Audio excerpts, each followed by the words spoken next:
Assalamualaikum warahmatullahi wabarakatuh. Selamat pagi anak-anak. Bagaimana kabar kalian?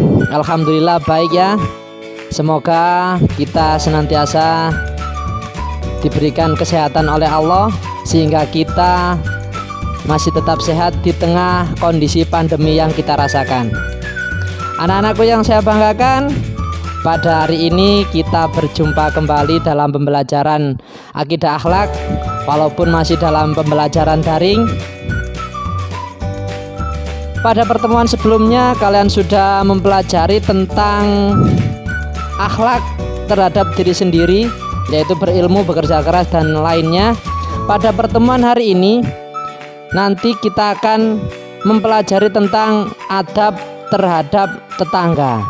Nah, sebelum itu, untuk memulai proses pembelajaran pada pagi hari ini, mari kita berdoa terlebih dahulu dengan harapan mudah-mudahan apa yang menjadi harapan kita semua dan apa yang kalian pelajari nanti bisa bermanfaat bagi kita semua.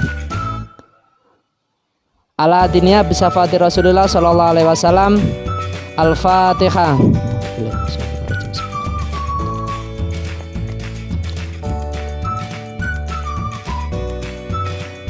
Terima kasih anak-anakku yang saya banggakan.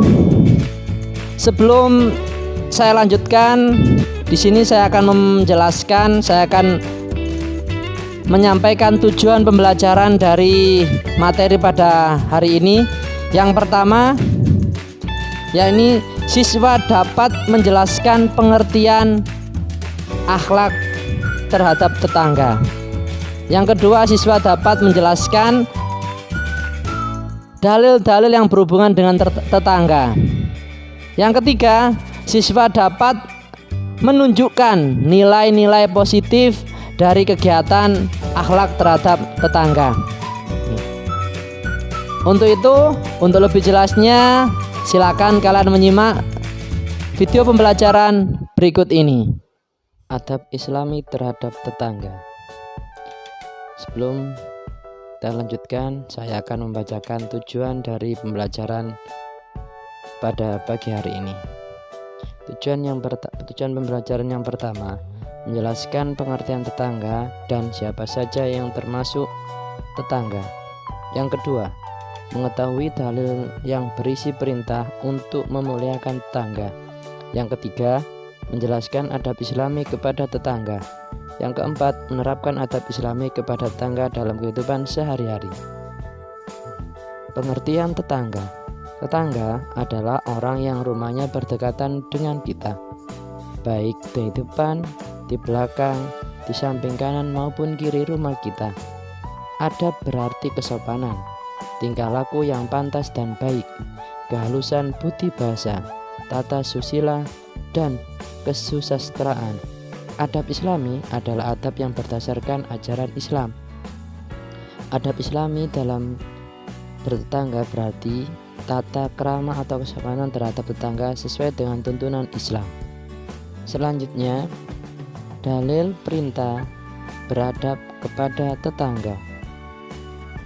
Seperti dijelaskan dalam surat An-Nisa ayat 36 yang artinya, sembahlah Allah dan janganlah kamu mempersekutukannya dengan suatu apapun, dan berbuat baiklah kepada tua ibu bapak, karib kerabat, anak-anak yatim, orang yang miskin, tetangga yang dekat dan tetangga yang jauh, dan teman sejawat, ibnu sabil, dan hamba sahaya.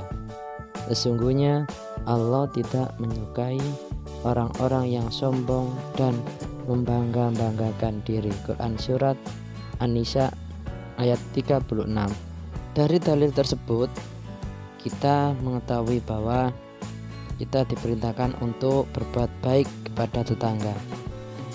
Sedangkan ada lagi perintah dari hadis Nabi yang berbunyi, man kana yu'minu billahi wal yaumil akhiri al jari wal yaqrumu jaruhu.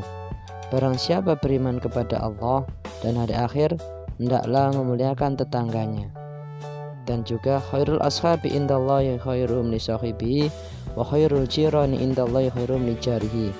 Sebaik-baiknya teman menurut Allah adalah orang yang paling baik terhadap temannya, dan sebaik-baiknya tetangga menurut Allah adalah orang yang paling baik terhadap tetangganya. Dari hadis tersebut dijelaskan bahwa Nabi Muhammad begitu memuliakan tetangga. Karena apa? Tetangga adalah orang yang akan datang membantu kita pertama kali ketika kita tertimpa masalah.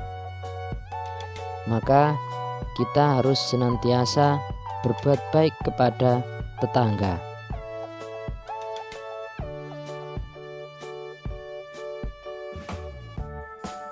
Adab Islami dalam bertetangga. Yang pertama, memberikan hak-hak tetangga. Berusaha bersikap dewasa, bijaksana, dan lapang dada. Memberikan apa yang menjadi hak tetangga sesuai dengan haknya, dan jangan sampai hak tersebut kita ambil tanpa seizinnya. Jadi hak-hak tetangga itu kita harus memperhatikan. Hak mendapatkan ketenangan, hak mendapatkan kenyamanan itu harus kita berikan tanpa ada pandang bulu. Selanjutnya yang nomor 2, tidak mengganggu tetangga. Sadar bahwa dalam hidup bermasyarakat tidak mungkin seorang dapat hidup bebas tanpa gangguan pihak lain. Maka jika kita tidak ingin diganggu, lebih baik kita tidak mengganggu, berusaha saling menghargai dalam bertetangga. Yang ketiga, gemar bersedekah kepada tetangga.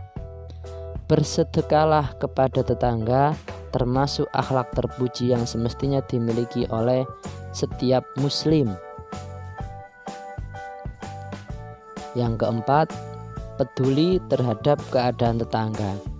Setiap muslim dan muslimat harus peduli terhadap kondisi tetangganya, terlebih apabila tetangga tersebut sesama muslim dan mukmin.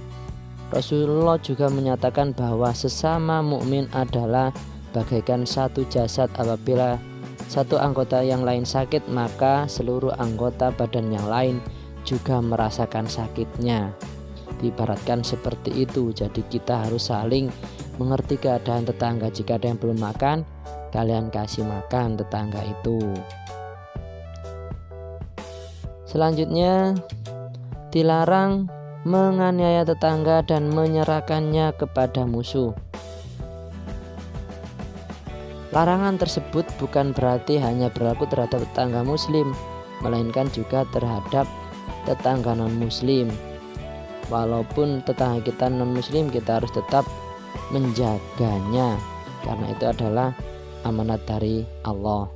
Yang keenam, membantu mengatasi kesulitan dan menutupi aib tetangga.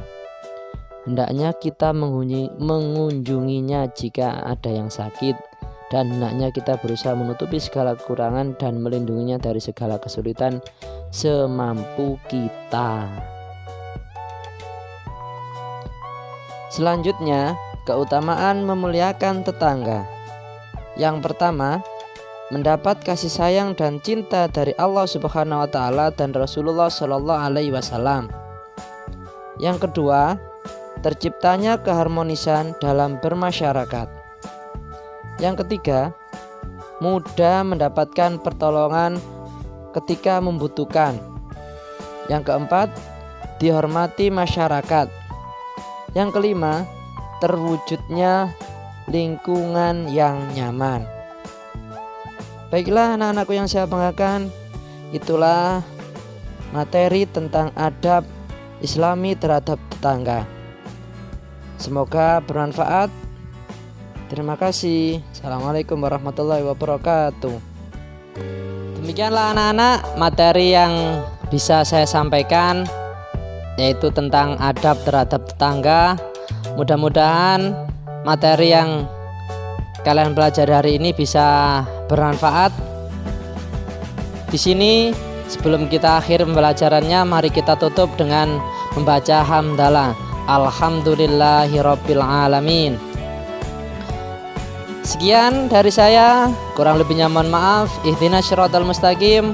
Wallahul muwaffiq ila aqwamit thoriq. Assalamualaikum warahmatullahi wabarakatuh.